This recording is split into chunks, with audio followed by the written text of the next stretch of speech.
एक तमीज जो मैं वीडियो के आगाज में ही बांध दूं और वो ये है कि हमने as a team and as a fan panic नहीं होना है। माना कि Salman Ali Agha as a captain इस सीरीज में बहुत बुरा खेला। ये सारे नए लड़के, इनकी टेक्निक्स एक्सपोज हुई हैं, ये सारे नए लड़के उस तरीके से परफॉर्म नहीं कर पाए, लेकिन इसका हरगिज ये मतलब नहीं है कि ये लोग टीम में होना डिजर्व नहीं करते।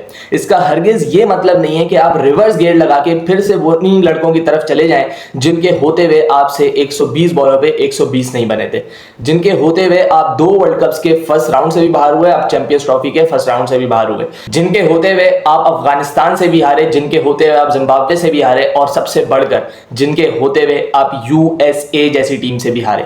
बात करेंगे तो इनकी खामियों पे ही करेंगे, क्योंकि हमें पता है कि यही वो लड़के हैं, यही बंच ऑफ 25 प्लेयर्स है जिसने जाके आपके लिए वर्ल्ड कप भी खेलना है, जिसने जाके आपके लिए एशिया कप भी खेलना है अगर होता है तो। सो आज के मैच पे बात कर लेते हैं क्या गलतियां हुई पाकिस्तानी टीम से, और गलतियों की जो तादाद है वो बहुत बड़ी है। क्योंकि अगर मैं बॉलिंग से ही शुरू कर लूं तो बड़ा अच्छा आगाज रहा था जब आप एक टीम के पावर प्ले के अंदर अंदर ही 4 आउट कर दें 28-30 रन पे, और वहां से आप एक टीम को अलाउ करें कि वो 134 करे, तो डेफिनेटली जो मोमेंटम होता है फिर वो बैटिंग साइड ही लेके जाती है। क्योंकि इतनी मुश्किल सिचुएशन से जहां पे इवन 100 करना भी बहुत ज्यादा मुश्किल लग रहा हो, अगर वहां पे कोई टीम 133 जैसे कंपेटिटिव टोटल पे फिनिश कर देती है और इतनी मुश्किल विकेट पे, तो शायद एक साइड ऑफ होप इनके साथ आ जाती है। और मेरे ख्याल से बड़ी गंदी बॉलिंग उसमें हुई, और पाकिस्तान की कप्तानी ने भी बहुत अहम किरदार अदा किया उस बड़े टोटल तक पहुंचने में। सबसे पहले तो मोहम्मद नवाज की बात करूंगा। एज एन स्पिनर आप उनको लेके आए, जिनका अगेन सेम मसला है, ना तो बॉल स्पिन हो रहा है ना तो लाइन एंड लेंथ है, एंड हमने देखा पीछे पटकते गए, जिसकी वजह से एक आसानी मिली फिर हसन को एंड जाकिर अली को वहां पे पार्टनरशिप बिल्ड करने की। और पाकिस्तान ने एक चेंज भी किया था, जो अबरार अहमद को बाहर करके अहमद दानियाल को लेके आए थे, वो भी एज एन ऑलराउंडर लेके आए थे। तो Pakistan is already compromising on a perfect spinner या एक जेन्युइन स्पिनर, जो गलती पाकिस्तान ने शायद चैंपियंस ट्रॉफी में भी की थी। ये ऐसी विकेट्स हैं जहां पे आपको एक जेन्युइन स्पिनर लाजमी खिलाना पड़ेगा। आप बांग्लादेश की टीम देख लें, Mehdi Hasan is more of a bowling allrounder, फिर उसके बाद रिशाद हुसैन मौजूद हैं, लेकिन पाकिस्तान के पास कल के दिन ना तो अबरार थे ना तो सुफियान मुकीम थे। हालांकि दोनों के दोनों आपके स्क्वाड में बैठे हैं और दोनों के दोनों इन द टीम होना डिजर्व करते हैं। मोहम्मद नवाज आधा अधूरा स्पिनर, जिसकी अनफॉर्चुनेटली स्पिन नहीं देखी मैंने पिछले 2 से 3 सालों से, वो एज एन स्पिनर इस विकेट पे कुछ भी नहीं कर सकता। आई बिलीव कि उससे अच्छी बॉलिंग शायद साइम अयूब भी इस विकेट पे आके कर ले। सो सबसे बड़ी गलती आपकी टीम में यही हुई है कि आपने कल ना एक प्रॉपर स्पिनर नहीं खिलाया। मेरे ख्याल से अबरार अहमद, अगर आपने उन पे ट्रस्ट नहीं करना था या उनसे पिछले मैच में थोड़ी गंदी बॉलिंग हुई थी, सो सुफियान मुकीम वाज देयर, एंड सुफियान मुकीम एक ऐसा स्पिनर है, रिस्ट स्पिनर आपको जरूरत होती है मॉडर्न डे क्रिकेट में। और इन जैसी विकेट्स पे आप देखें रिशाद हुसैन का कितना बॉल स्पिन हो रहा था, मेहदी हसन का कितना बॉल स्पिन हो रहा था। पाकिस्तानियों के लिए मुश्किल पैदा की है दोनों के दोनों बॉलर्स ने। So why can't Pakistan learn from their lineup या फ्रॉम देयर स्ट्रेटजीज, क्योंकि वो ऑलरेडी वहाँ पे खेल रहे हैं और वहाँ पे की वो सक्सेसफुल टीम है मीरपुर की, बहुत मुश्किल करती है बांग्लादेश किसी भी टीम को मीरपुर जाके जीतने में। सो यहाँ पे बांग्लादेश की स्ट्रेटजीज को गौर से देखना चाहिए था। एंड सुफियान मुकीम, आप मैं समझता हूँ पहले मैच से ही होना चाहिए था, भले आप किसी को भी नहीं खिलाते, सुफियान मुकीम वॉज अ ऑटोमेटिक चॉइस। मेरे ख्याल से इन जैसी विकेट्स पे वो बहुत ज़्यादा मुश्किल करता। एंड अगर अगर लास्ट मैच देते हैं सुफियान को और वहाँ पे वो परफॉर्म करता है, देन मेरा नहीं ख्याल कुछ फ़ायदा होगा। लेकिन ये बातें हैं, सलमान अली आगा को सीखना पड़ेगा इन जैसी सीरीज़ से, जो मुश्किलात लेके आए, जो मुश्किल कंडीशंस में आए। सबसे पहली सीरीज़ अगर हम देखें न्यूजीलैंड में, वो भी बड़ी ऑकवर्ड सिचुएशंस में आई थी और मुश्किल कंडीशंस में आई थी सारे नए लड़कों के लिए, क्योंकि ये पहली दफ़ा सारे के सारे न्यूजीलैंड गए थे। सो वहाँ पे जाके पहली दफ़ा अपने आप को अप्लाई करना वो बहुत ज़्यादा मुश्किल होता है। तो सलमान ने वहाँ से भी बहुत सारी चीज़ें सीखी होंगी, जो हम 4-1 होके आए थे और बिल्कुल 4 के 4 मैचेस ऐसे हारे थे कि शायद हमें बल्ला भी पकड़ना ना आता हो। फिर उसके बाद हमें एक अच्छी सीरीज़ मिली जो कि हमारे घर पे थी, ईजी कंडीशंस में थी, ओपोनेंट तो सेम ही था लेकिन कंडीशंस कंपैरेटिवली काफ़ी ज़्यादा आसान थी। वहाँ पे पाकिस्तान ने डोमिनेट करके 3-0 सीरीज़ हराई। फिर उसके बाद हम एक और दफ़ा मैं समझता हूँ स्लाइटली मुश्किल सिचुएशन में गए, ऐसी सिचुएशन में जो कि बैट्समैन के लिए दोज़ख है। यहाँ पे कोई भी बैट्समैन मेरा नहीं ख्याल 150 के स्ट्राइक रेट से 50 कर सकता है on his best day as well. वो फ़हीम अशरफ था जिसने वो 50 रन किए, वो भी unfortunately in a losing cause. लेकिन उसके अलावा आप देखें, भले जाकिर ने भी जो बैटिंग की है वो भी 114 के स्ट्राइक रेट से की है। एंड मैं समझता हूँ पिच के हिसाब से बड़ी ब्रिलियंट इनिंग जाकिर अली ने खेली वहाँ पे। बैक टू द टॉपिक में आता हूँ। सो ये अगेन एक मुश्किल करवाया पाकिस्तानी टीम के लिए नए लड़कों के साथ कि यहाँ पे आके आपने सीरीज़ खेलनी है और कोशिश करना है कि ये सीरीज़ जीतनी है। अनफॉर्चुनेटली सीरीज़ तो नहीं जीत पाए, लेकिन जो चीज़ें सलमान अली आगा को यहाँ से लेके जानी चाहिए वो है कुछ कैप्टनसी में स्ट्रेटजीज़ जो कि वो यहाँ से सीखें, क्योंकि आपको पता है रिस्ट स्पिनर के बगैर क्रिकेट नहीं है। एंड हमने अगेन यहाँ पे डिफेंसिव अप्रोच के साथ गया है पाकिस्तान। अहमद दानियाल को इंक्लूड करना वो सरासर एक डिफेंसिव अप्रोच थी, बिकॉज आप में हर किसी को पता होगा कि Ahmad Daniyal can bat a bit as well, and Salman Ali Agha यही चाह रहा था या माइक हेसन यही चाह रहे थे कि इन मुश्किल विकेट पे हम अपनी बैटिंग लंबी कर लें किसी तरीके से।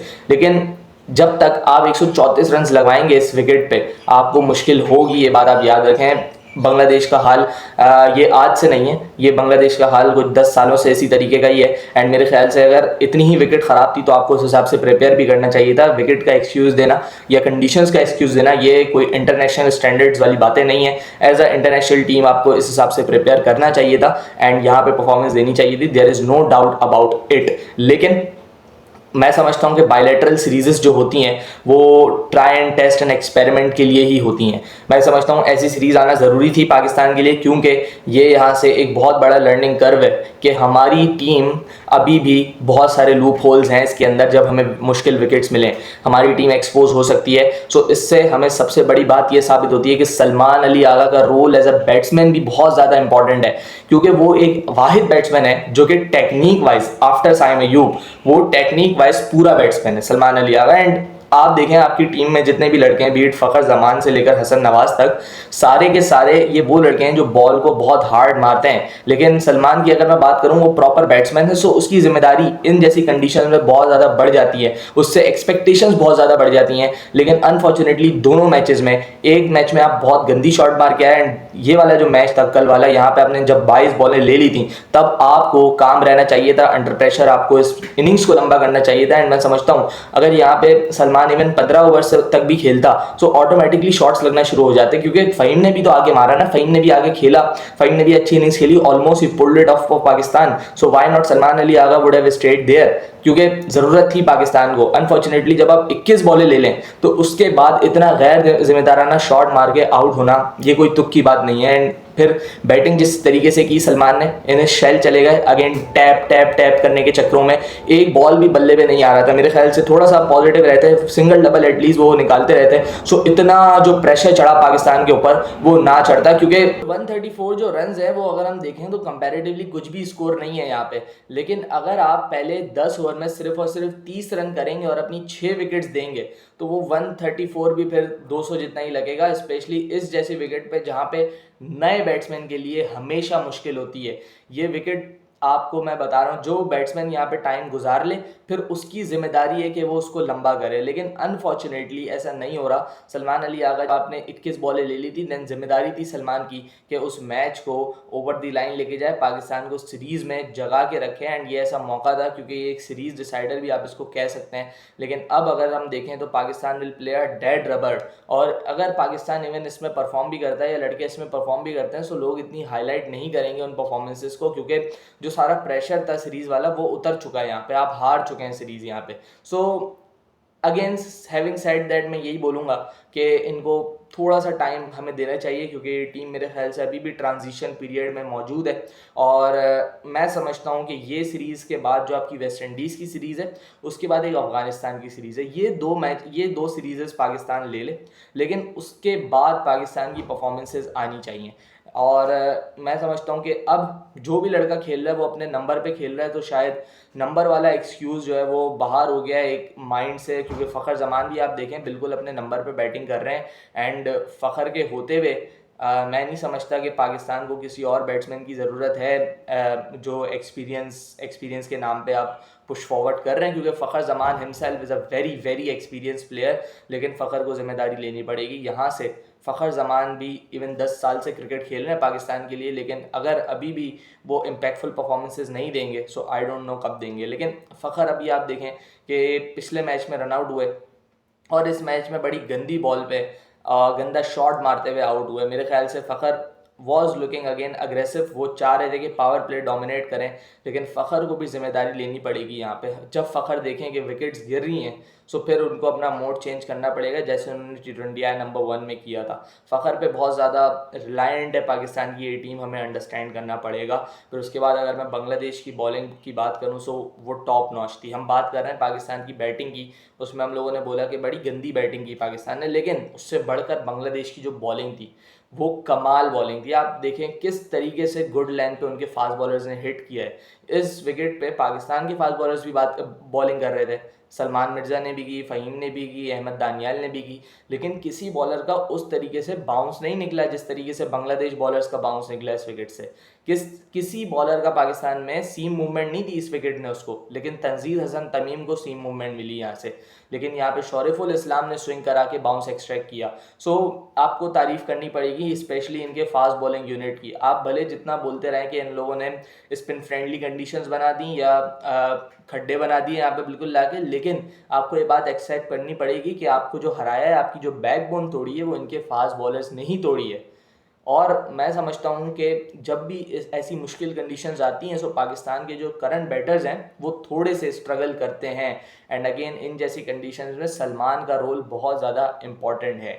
अगर मैं बात करूँ जाकिर अली की, सो आई थिंक जाकिर एक ऐसा प्लेयर मिला है बांग्लादेश को जो हमेशा मुश्किल में परफॉर्म करने वाला प्लेयर है, एंड मैं देख रहा हूँ पिछले 1 से 1.5 साल से जाकिर अली ने बांग्लादेश के लिए बड़ी अच्छी परफॉर्मेंसेस दी हैं मुश्किल कंडीशंस में, भले वो वेस्ट इंडीज़ में जाके, भले वो चैंपियंस ट्रॉफी में पहला मैच अगेंस्ट इंडिया। सो जाकिर अली जो है वो बड़ी ज़बरदस्त परफॉर्मेंसेस दे रहा है, एंड कल के मैच में भी शानदार बारी खेली, पहले अपने आप को टाइम दिया, सेट हुए पूरा, लेकिन जो फिनिशिंग रोल था मैं समझता हूँ उसकी वजह से बहुत बड़ा इम्पैक्ट पड़ गया मैच के ऊपर, क्योंकि ये मुझे लग रहा था कि 115-120 स्कोर होगा, लेकिन उसकी बेहतरीन बैटिंग की वजह से और पाकिस्तान की पुअर बॉलिंग की वजह से, आपको पता है कि एक लड़का आपको मिड ऑन या मिड विकेट ही टारगेट कर रहा है, देन अगेन एंड अगेन उसको स्लॉट में बॉलिंग करते चले गए, स्लॉट में बॉलिंग करते चले गए, and that gave him a full toll कि वो अपनी बैटिंग करे, एंड जिसकी वजह से उसने टारगेट एक रिस्पेक्टेबल टोटल तक पहुंचा दिया इन जैसी विकेट्स पे। और जब यहाँ पे 130 लगता है तो आपको पता है कि बहुत ज़्यादा कंपेटिटिव मैच होना शुरू हो जाते हैं। फ़हीम को एक दफ़ा क्रेडिट देना चाहूँगा कि जिस तरीके से उसने बैटिंग की, मैच बिल्कुल चला गया था, लेकिन मैच जितवाना चाहिए था यहाँ से, there is no doubt about it.